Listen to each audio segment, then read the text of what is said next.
And welcome to this edition of the Native News Update on this Tuesday, September 14th. I'm your host for today's program, Paul DeMain.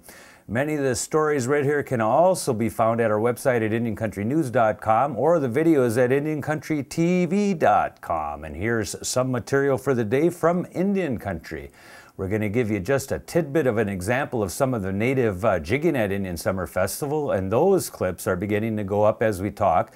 Then later we talk to Connie Joy about her new book, Tragedy in Sedona, My Life in James Arthur Ray's Inner Circle, and it is about her observation of events that led to the deaths of 3 people in what Connie says should not be called a sweat lodge ceremony, but more appropriately, an endurance lodge.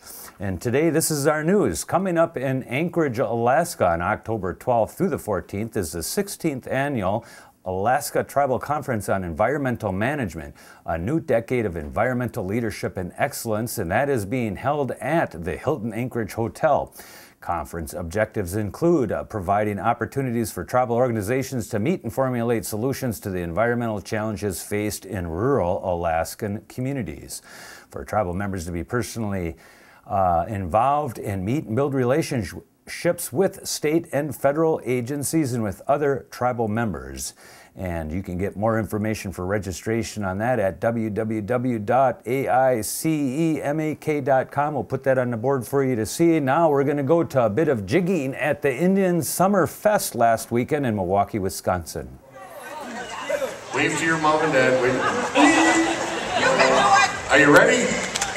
Okay. Are you scared? Don't be scared. Are you drunk? Here we go.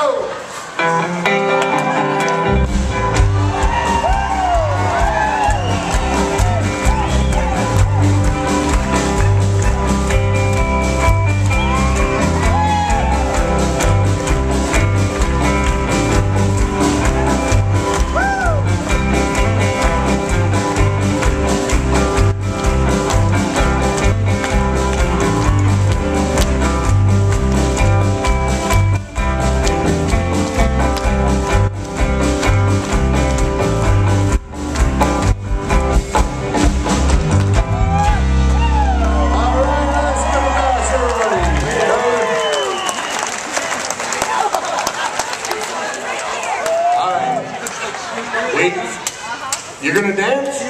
Okay, we're gonna play some music and then you dance, okay? Cool. Cool. Here we go!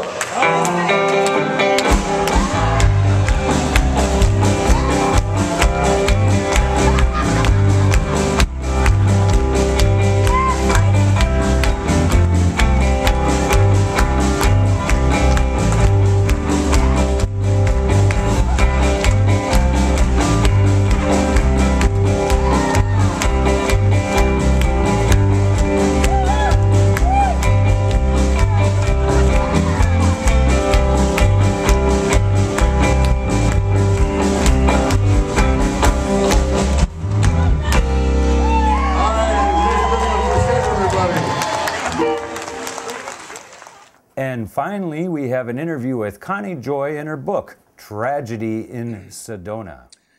Connie Joy, thank you for joining IndianCountryTV.com today for this interview for the Native News Update. I want to introduce you in this way. You were a member of James Arthur Ray's Inner Circle. You've been described at that for a very long time. And you've written a book. Tell me a little bit about what that book is going to represent, and we'll ask you a few clarification questions. Give me the title and where people are going to be able to find it here in the near future.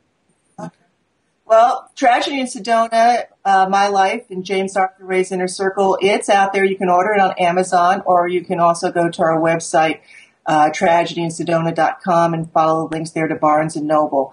The book in general is actually my spiritual journey. I had started writing this before what happened in Sedona in 2009, and unfortunately, due to the circumstances and the way James kind of spiraled out of control there in the last year, the ending of the book had to change. So the book is, again, my spiritual journey with him, what we saw, how something that was originally good went so bad, and obviously trying to give an explanation of what on earth happened in 2009. Okay, and if you can come up just a little bit, there we go. Yeah, not so close, but up. Okay. The questions that I would have kind of relate to this. In the tribal community, there were people who were offended by the nature of the descriptions and the use of the sweat lodge.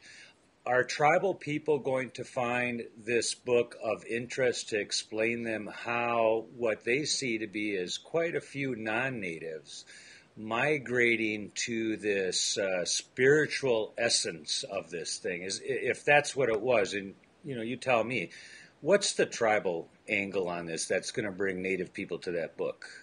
Well, I think first of all, I want to say right off the bat, I understand why they're upset. I mean, this man perpetrated a fraud, in my opinion, and those were my friends who died in there and who are still suffering serious. The ones who didn't die, many of them still suffering some very serious physical injuries from it, never mind mental injuries. So that being said, he put out there to us numerous times that he was trained by the Native American community, and that's why, again, we trusted that he supposedly knew what he was doing. But what I try to point out in the book is that there was very little in common with a true sweat lodge with what he was doing. He was essentially just putting people through an endurance test. I have, still to this day, only person who can ever tell you why. The answer to the question why would have to be James, because there was no purpose to that extreme temperature and time in which he did it. But I want the people who read the book to understand why those other people were in there. They were in there in a spiritual quest. They respected the Native American traditions as much as they knew about them. They were trying to learn more. So this was a group of people who respected their customs, wanted to understand what this ceremony was about. The flaw that happened in there to them was that this man, told them that he knew what he was doing, that he would protect them, that they would be all right, even if they passed out, which again, now to my mind, being a medical laboratory technician, I don't understand why you should be passing out and that could be okay. Right. But he promised he would take care of you. And so that's why those people did that, and that's why they were in there. And that's why it was a fraud to them, that they really were victims. I think the Native community was trying to grasp the idea of this ceremony being described as a sweat lodge. When you described it in a way as an endurance test, it's almost like it's an endurance lodge rather than a sweat lodge. I think philosophically, Native people were having a hard time understanding how many people would have been in there and the circumstances of it. And I described both the 2007, the one I was in. I described what happened in the 2008 because we had very close friends. My very close friend stopped breathing twice when he crawled out of there in round 5 and still thought it wasn't hot enough and made it hotter in 2009. So, again, we're saying for the people that were in there, we now get that this was not a sweat lodge, and it actually makes me wince every time they refer to it as a sweat lodge. And I understand why you're upset. This is a sacred ceremony. And to use the name in conjunction with what he did is just wrong. Indeed. I think what you just said in a sorts of an apology for having described it as is what the Native community is probably looking for. Again, most people having a deep, deep spiritual respect for that. And again, the money end of it, a lot of elder community people who have always taken the position that a sweat lodge is being a spiritual experience comes at no cost. There's food and there's gifts and there's things like that, but to essentially charge seemed to be the anti of what Native people were trying to, And I get that. And see, what you need to understand is the people who were in there, the people who paid to participate in this, they didn't know that. Right. They're coming in trusting. Somebody proposed that they were trained, that they know what they're doing, and they come in saying, you know what, we respect their traditions. We'd like to understand them more. And so that's why they were there. And they did not know those things. However, I do believe that James did, and there's no question about it, which you'll see in the book, that money became his prime motive at the end, and that's why he pushed people way too hard, both financially and from an endurance point of view.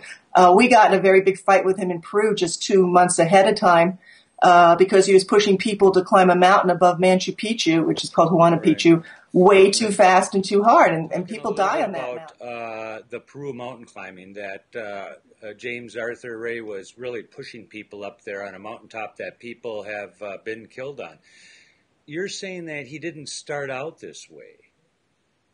Well, now, yeah, what I saw back in 2007 was a much more approachable man. However, people, we call them the old timers, the ones that had been following him since around 2000, 2001, said that they could already see at that point him starting to switch.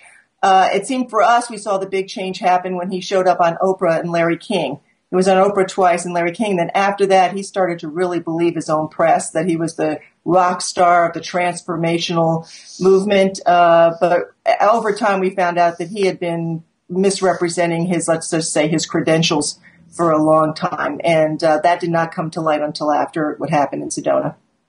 What's your advice about how people might be able to protect themselves from these kinds of things in the future? What's your suggestions from having been there firsthand? Well, in the last chapter of my book, what I'm really hoping that we can see some changes, especially since this industry now has grown into a $2 to $3 billion industry. It's now a point where you have to start protecting, quote, consumers. And also, I mean, start protecting some of these ceremonies from being hijacked by people who are neither skilled nor qualified to do them.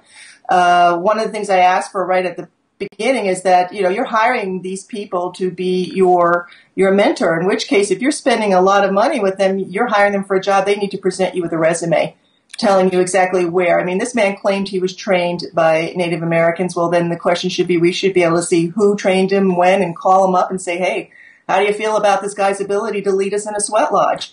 That's kind of basic. Other things is when you start seeing somebody charging exorbitant fees, and they immediately start trying to sell you more things, then you have to question, is it coming from the heart or is it coming from their pocketbook?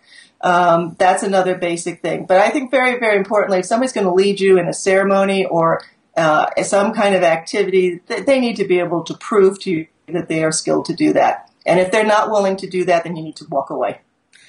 Connie, I want to extend my appreciation for you coming on today. If people wanted to get a hold of you, is there a website we could refer them to? Please, if they go to the website, there's contact me at the tragedy, go to tragedyinsedona.com. And from there, you'll see contact and you'll have my email information as far as asking anything that I can help you with. I'm happy to do. One of my concerns left over at the end of this, though, is I'm hearing that a lot of the true sweat lodges are stopping right now, or not being held, or are being hassled. And that'd be a second tragedy. That I really hope that we can eliminate by showing that this was not a sweat lodge. That we need to respect and allow the ceremonies to continue as they have for as many years as they have, and separate out the people who are faking it. Good. Thank you again. Appreciate your time. Most welcome. Thank you. And that is the latest roundup of news from Indian Country on this edition of the Native News Update. We want to thank you all for joining with us. Come back again soon. Miigwech.